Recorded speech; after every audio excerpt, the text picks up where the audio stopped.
Qala Allah Ta'ala fil Qur'anil Karim, a'udzu billahi minasy syaithanir rajim. Bismillahirrahmanirrahim. Wa nafsi wa ma sawwaha. Shadaqallahul azim. Terjemahannya, berlindung kita kepada Allah dari godaan setan yang terkutuk atas nama Allah yang Maha Pemurah lagi Maha Penyayang,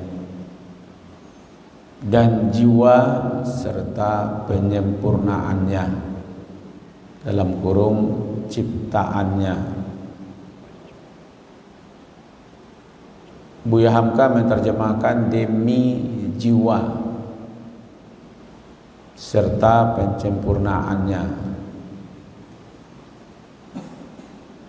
Jadi waw di sini sebenarnya adalah waw ataf gabungan kepada ayat sebelumnya. Jadi syamsi wa duhaha, demi matahari. Jadi dulu awalnya demi itu huruf sumpah, demi matahari, demi bulan, demi malam, demi siang, demi langit, demi bumi.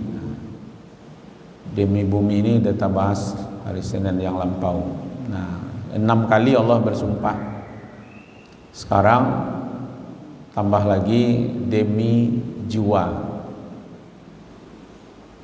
Nafsin, demi jiwa manusia yang sempurna. Jadi Allah ingin mengatakan, tolong perhatikan diri manusia. Wa fi ampusikum, dalam dirimu itu sebenarnya ada kekuasaan Allah. Makanya bagi sebagian ulama mengatakan, man arafa nafsahu faqad arafa rabbahu. Siapa yang memahami tentang dirinya, siapa dia, ya, bagaimana penciptaannya, apa tujuan dia diciptakan, dan kemana dia akan kembali, bagaimana nasibnya nanti. Nah, kalau itu dia pikirkan, maka dia pasti akan bertemu dengan sang penciptanya. Ya. Gara-gara iblis tidak paham dengan dirinya, muncul kesombongan, ya kan? Padahal yang menciptakan iblis adalah Allah. Dari apa diciptakan pasti Allah tahu, ya kan? Lalu dia mengatakan kepada Allah, saya lebih baik daripada Adam. Engkau ciptakan saya dari api, kau ciptakan Adam dari tanah. Dia menyombongkan diri asal penciptaannya kepada yang menciptakan dia. Nah, gitu, ya kan? Kalau seandainya Pak Balian ambo auto Alphard, tu ambo kecian, ambo lebih hebat daripada si anu tu nyepak. Ambo punya auto Alphard gitu. Padahal yang Balian apa kan? Itu artinya apa? Ambo tak tahu diuntung sebenarnya gitu. Masa membanggakan diri terhadap yang menciptakannya? Di situlah, ya kan? Maka itu mengenal diri, ya kan? Demi jiwa. Ya, jiwa itu bisa diterjemahkan dengan rohani dan jasmani. Makanya kita butuh juga sehat jasmani dan rohani. Jasmaninya sehat, rohaninya tidak sehat, Pak. Pemaliangnya. Ada tidak orang pemaliang yang sakit? Sedang berimpus-impusnya pemaliang, ada tidak, Pak? Tidak. Orang malian itu orang sehat saja sebenarnya, Pak. Orang mabuk, orang berjudi, ya kan? Itu tandanya fisiknya sehat tapi jiwanya tidak sehat. Tapi dia ibu-ibu tunjuklah nanti, itu dia kata ustaz tidak sehat. Badan sehat tapi pagunjang gitu ya. Itu jiwanya tidak sehat, ya kan? Makanya kalau ada maaf lahir dan batin. Lahirnya itu fisiknya, batinnya adalah rohaninya. Ada orang yang mampu memaafkan lahirnya saja, Pak, ya kan? Ya lah bahasa alaman juga pinjam melengah, ya kan? Tapi ada yang mampu memaafkan batinnya saja. Secara batin lah dimaafkan, ya kan? Secara batin lah dimaafkan. Kecilnya lah mau maafkan mabuk. Cuman kalau kabar salaman yo indak. Kedatang bukannya yo indaknya lah maafkan, Pak, tapi di batinnya saja gitu ya. Nah, yang diharapkan sebenarnya putih KP dapat dicaliak, putih hati bah keadaan kan begitu kan. Keadaannya je lah maafkan, Pak. Nah, KP-nya bah itu lah saling tegurnya, lah saling berkunjung, itu baru dia. Jadi jiwa itu ya kedua-duanya disempurnakan, bukan hanya fisik saja, tapi juga rohaninya sudah disempurnakan. Ya kan? Laqad khalaqnal insana fi ahsani taqwim. Sungguh kami ciptakan manusia itu dalam bentuk yang sebaik-baiknya. Ada yang memahami bentuk yang sebaik-baiknya itu ya fisiknya. Makhluknya berdiri, tersusun rapi dari kepala, ya kan? Dada, perut, kaki. Kita bayang dia Bapak kalau kaki keteh, tangan ke bawah gitu. Ada juga orang yang mampu, tapi tidak masuk kepada fi ahsani taqwim, ya kan? Disusun dengan rapi, ya kan? Tapi yang paling penting sebenarnya bukan fisik, Pak. Jadi dalam ayat ini sebenarnya bukan masalah fisik. Sungguh kami telah menciptakan, ya kan, manusia itu al-insan fi ahsani, ya kan? Ini terjemahan bentuk di sini seolah-olah ke fisik dia. Ya kan? Sungguh kami telah menciptakan manusia dalam ahsani. Rohani sebenarnya lebih utama. Jadi manusia itu diciptakan dalam bentuk yang terbaik, yang baik itu sebaik-baiknya itu adalah bentuk rohaninya. Ya. Karena fisik ini tidak jadi penilaian, Pak. Di hadapan Allah kan tidak ada nilainya. Mau gagah, mau cantik, mau berpoles atau tidak berpoles, tidak akan dinilai oleh Allah. Mau pakaiannya pakaian mahal, mau pakaian yang biasa saja, tidak ada nilainya di sisi Allah. Ya kan? Kita aja yang pura-pura punya nilai, Pak. Di Bali jam tangan sampai 1 miliar umpamanya, Pak. Guna jam tangan apa? Pasti untuk cari jamnya, Pak. Ya kan? Beli jam tangan harga 1 juta, gunanya untuk cari jamnya gitu. Lalu kenapa beli yang mahal gitu? Karena dia merasa punya nilai. Kalau dia pakai jam mahal kok naik ratingnya gitu. Itu kan perasaan dia saja, Pak. Di hadapan Allah tidak ada.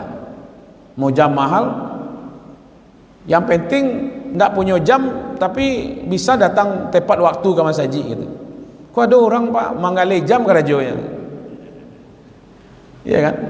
Ketika azannya tidak tiba saja, dia kan tak tentu ya jari nama itu. Ya kan? Tidak siko deh, Pak, tempat lain gitu. Ya nak, mau jam mahal, Pak, tidak ada nilainya di sisi Allah. Nah, kalau begitu yang dinilai di sisi Allah apa? Rohaninya, gitu. Amalnya. Makanya dalam hadis itu dikatakan innallaha la yanzuru ila ijsamikum wala suwarikum. Ya kan? Sesungguhnya Allah tidak menilai kepada fisik, gagah, cantik, suwarikum, mau pakaian yang mahal, pakaian yang biasa, mau mobil mahal atau mobil biasa, tidak ada nilai di sisi Allah. Untuk apa, Pak? Nilainya itu adanya di kalbu, jiwanya, rohaninya. Sehat tak rohaninya, bertakwa tak? Ya kan? Rohaninya itu. Yang nilainya itu amalnya, Pak. Jamnya jam biasa, tapi dia tepat waktu. Jamnya jam mahal, tapi terlambat. Kalau Pak maci HP, jangan tanya lo jam ke orang. Ya nak, Pak maci HP, jam marah ya Pak. Gitu. Padahal di HP Pak itu ada jam gitu ya. Ya kan? Jadi sempurna di sini bukan fisik sebenarnya, tapi adalah rohaninya terutama sekali. Ya kan? Makanya kadang-kadang Bapak Ibu orang terlalu fokus kepada fisik. Ya, habis dananya Pak. Untuk beli baju dan rancak, beli serawa, beli sepatu, beli peci, bahkan beli jam, beli cincin. Apalagi ibu-ibu, monan merahnya lah, ya nak. Masa ke Mas Haji pakai iko aja kan? Nah, di Mas Haji kan itu. Nampaklah di ustaz kena caliak pada so dak kena caliak. Barang rancak lo gitu. Ya kan? Masih je lah Pak. Padahal sebenarnya dua saja ibu-ibu syaratnya kalau ingin cantik, ingin glowing. Ini apa namanya Bu? Glowing ya. Ambo lagi lah dua Bapak Ibu-ibu. Insyaallah tak salah penilaian saya. Wajah yang glowing itu cuma dua saja Pak. Wajah yang dibawa sujud kepada Allah dan wajah yang disirami dengan air wuduk. Insyaallah Pak, cahayanya sampai ke langit. Nanti di akhirat itu bercahaya Pak, bercahaya untuk menentukan manusia ini mana yang umatnya Nabi Muhammad itu dari cahayanya. Bercahaya dia ke atas. Nah, di mana cahayanya itu? Cahaya itu muncul dari wuduknya dan dari sujudnya. Bawa selah wajah itu sujud, insya Allah Pak. Ya kan? Ada kan digagah-gagahan bana Pak, istri surangnya. Nambah pun tak lo taluk. Kok taluk bana kadang-kadang tak dulu takdir gitu. Ya kan? Suami seorangnya. Ya kan? Mohon maaf, ibu kalau ke gaya-gaya, ibu bergaya lah, tapi untuk suami gitu. Jangan untuk suami orang itu. Kalau untuk suami pagi bawon bawang, siang bawon bawang, malam bawon terasot gitu. Tapi kalau kapai barale, bergaya-gaya sadonya. Apa dong ke barale? Kok tidak suami wak sado situ kan? Jadi bolehlah mengisikan fisik ya, karena innallaha jamil wa yuhibbul jamal, kan Allah itu indah dan Allah mencintai keindahan. Di waktu Rasulullah menjelaskan tentang sifat sombong, sahabat kan bertanya, bagaimana dengan pakaian kami yang bagus, ya kan, aksesoris yang bagus. Lalu Rasul menjelaskan sombong itu bukan di pakaian itu, tapi kalau dia memang membanggakan diri dengan aksesoris yang ada, membanggakan diri itu yang sombong. Yang pakaian yang mahal itu tidak sombong Pak, bila lo ke sombong. Orang yang memakainya yang jadi masalah. Kalau dia merasa membanggakan diri dengan apa yang diciptakan. Jadi wa nafsu wa ma sawaha, demi jiwa dan kesempurnaan. Jadi Allah ingin bersumpah dengan diri kita. Allah telah sempurna menciptakan manusia ini. Tolong diperhatikan, kan itu konsep. Kalau Allah bersumpah dengan makhluk, berarti kita disuruh untuk memikirkan. Jadi kalau begitu Bapak Ibu, mau perempuan mau laki-laki, secara fisik tidak ada masalah, ya kan? Karena nilai manusia tadi kan tidak di fisiknya. Punya anak laki-laki alhamdulillah, punya anak perempuan alhamdulillah. Kan pernah Buya Ambo bagi pengajian, Buya Dus Iman Saat, Allahu yarham. Bapak-bapak, ibu-ibu, kalau padusi si anak wa, alhamdulillah banyak minantu wa laki-laki. Kalau laki-laki si anak wa, alhamdulillah banyak minantu padusi. Kau dulu sampai macam ke Pak? Anak padusi. Aku dan kalimo. Hanya padusi je lah. Abi untung awak. Dan dia terima Pak. Padusi si anaknya terima dah. Ya kan? Jadi pernah satu kasus itu Bapak Ibu. Ya, suamiku memang ingin anaknya laki-laki Pak. Tapi tetapnya nan lain padusi gitu ya. Cuman baca rumah dia tahu Pak. Gitu. Ini ada kisah seorang ibu melahirkan anak perempuan.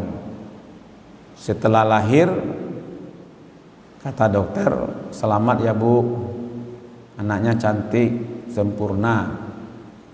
Ibu itu menangis, ya kan? Sedih dia, tidak bahagianya Pak. Kenapa? Karena ini anak perempuan yang kelima. Suaminya berharap anak laki, ya kan? Mana suaminya ancam, jika anak perempuan kita pisah. 5 lah anak engkau pisah Pak, ya kan? Ini yang menyebabkan, ya kan? Ibu ini tidak bahagia, ya kan? Karena terbayang nih Pak, anak berlima waktu dipisahan gitu ya. Kata dokternya, biar saya yang urus. Lalu disampaikanlah kepada suaminya, ya kan? Suaminya nanya, kemana Bu dokter anak saya? Kata dokternya, anak bapak lahir laki-laki, tapi tidak punya mata, tidak punya hidung, tidak punya mulut, tidak punya telinga, ya kan? Suaminya bilang, waduh Bu dokter, kok bisa anak saya begitu? Ya kan? Kata dokternya, anak bapak bisa punya mata, punya hidung, punya mulut, punya telinga, tapi dia perempuan. Baran aja. Kalau laki-laki tak punya mata, tak punya hidung, tak punya apa. Akhirnya kecewa suaminya apa? Ya enggak apa-apa dokter, biarlah perempuan sajalah. Ayo anak Pak padusi sebenarnya. Dia terima ya. Dia lagi kecewa Pak. Kadang-kadang perlu apa Pak kok dikicu gitu. Jadi kadang-kadang apalah Pak, mau laki-laki perempuan. Saya tidak mengatakan laki-laki perempuan sama saja. Tapi yang jelas laki-laki beribadah, beriman masuk surga. Perempuan beribadah, beriman masuk surga. Ya kan, men zakari wa unsa kan wa huwa mu'min kan. Laki-laki dan perempuan yang beriman dan beramal soleh tetap mendapatkan pahala yang sama dari sisi Allah. Berarti yang dinilai oleh Allah adalah amalnya, imannya gitu. Ya kan? Maka itu jangan kita terkagum-kagum dengan makhluk, ya kan? Tapi terkagum-kagumlah dengan Khaliknya. Kalau manusia ada Pak, dilahirkan beransur-ansur, amil saja 9 bulan 10 hari dan susah melahirkan. Ada binatang yang gampang saja lah ya, tidak ada perlu pakai bidan, tidak ada pakai dokter spesialis. Awalnya pakai dokter spesialis, pakai alat-alat canggih Pak, ya kan? Ada yang seperti itu, iya Pak, ya kan? Jangan sebelum kagum dengan makhluk-makhluknya, tapi kagumlah yang menciptakan. Nah, jadi kita ini sebenarnya diajak oleh Allah untuk memikirkan diri kita supaya kita mengagungkan Allah, ya kan? Dari tidak ada dia ada, lalu diadakan posisi yang terbaik, ya, difasilitasi dengan akal yang terbaik. Jadi manusia ini sebenarnya Bapak Ibu, kalau terlanjur melakukan kesalahan ya cepat saja kembali kepada Allah, ya kan? Karena memang kita sudah disetting oleh Allah, sebenarnya ada 7 nafsu yang akan kita bahas ke depannya.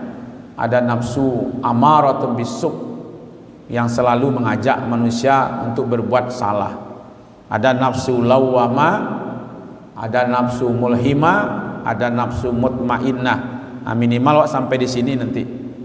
Ya, nafsu mutmainnah, ada nanti radiyah, ada maradiyah, ada nafsu kamilah. Nah, ini nanti akan kita dalami ke 7 nafsu ini ke depan bagaimana seperti apa. Jadi dalam jiwa manusia tadi, wa nafsi wa ma sawaha, demi penciptaan manusia dan kesempurnaannya, ternyata memang dalam jiwa manusia itu ada nafsu yang selalu mengajak, ya kan, yang perlu pertimbangan bagi kita. Makanya sebagai contoh, Nabi Yusuf suka dah dengan Zulekha? Suka ya. Zulekha apalagi berkeinginan, Pak. Janganlah Bapak kira dengan cerita Nabi Yusuf diajak ke dalam kamar itu, melihat Zulekha itu Nabi Yusuf berkeinginan juga, ya kan? Kalau bahasa Al-Quran itu begitu ya, ya kan? Yusuf berkeinginan, Zulekha juga berkeinginan. Berkeinginan itu yang disebut dengan amaratu bisu, cenderung juga berbuat jahat. Ada dalam jiwa kita itu. Makanya kecebang Nabi itu bukan hanya ada keinginan, tapi karena ada kesempatan. Kalau ada kesempatan itu muncul nafsu buruknya tadi. Nah, gitu Pak. Itu makanya disebut dengan amaratu bisu. Cuman kan Nabi Yusuf itu dikasih burhan, dikasih kode oleh Allah. Ini tidak bagus, ini tidak boleh. Akhirnya dia lari. Nah, itu kisahnya tuh Pak. Jadi ada, ya kan? Jadi kalau begitu jangan bermain-main, ya kan? Kalau jadi punya jabatan, jangan bermain-main dengan jabatan itu. Beko tarasus ketik garamnya Pak. Akhirnya ambil, ya kan? Tidak sadar saja lah terjebak dengan korupsi kan, karena ada tadi itu. Makanya hati-hati, ya kan? Nah, kalau bisa Bapak Ibu nanti, ya kan, dinaikkan saja rating kita gitu, ya kan? Dari kan ihdinas siratal mustaqim siratal ladzina an'amta 'alaihim ghairil maghdubi alaihim waladdallin. Nah, kan disitu ada permohonan itu. Ya Allah, tunjukilah kami selalu jalan yang lurus, supaya nafsu amarah itu bisa ditekan, lawama itu bisa ditekan. Nah, kalau bisa naikkan dari mulhimah menjadi mutmainnah. Mutmainnah naik lagi gitu. Makanya siapa orang yang diberi nikmat itu, ya kan, yang an'amta 'alaihim, yang telah diberi nikmat kepada mereka, inilah sebenarnya Pak, ada 4 di situ tingkatnya. Pertama, minas salihin, ya syuhada wasiddiqin, ya kan, minan nabiyyin, dari para nabi. Nah, kita baru mudah-mudahan ya masuk kelompok solihin. Wa ala ibadikas salihin, rajin ke masjid, rajin pengajian, rajin berzikir, rajin puasa Senin Kamis, rajin baca Quran. Mudah-mudahan nanti masuk kelompok salihin, ya kan? Nah, kalau bisa naik ratingnya ke syuhada, ya alhamdulillah. Maka jalannya sebenarnya tidak terlalu ini Pak, tidak terlalu berat untuk naik tingkat itu, ya kan? 1, iman. Nah, kita sudah masuk kelompok itu, ya, iman kepada Allah, iman kepada hari akhir. Yang kedua, masuk di situ aqimis shalah. Ya, kita kan sudah masuk ini. Baru yang keempatnya atuz zakah, ya kan, membayarkan zakatnya. Lalu harta yang selebih dari zakat gunakan untuk di jalan Allah. Insya Allah Bapak Ibu, kita akan dituntun.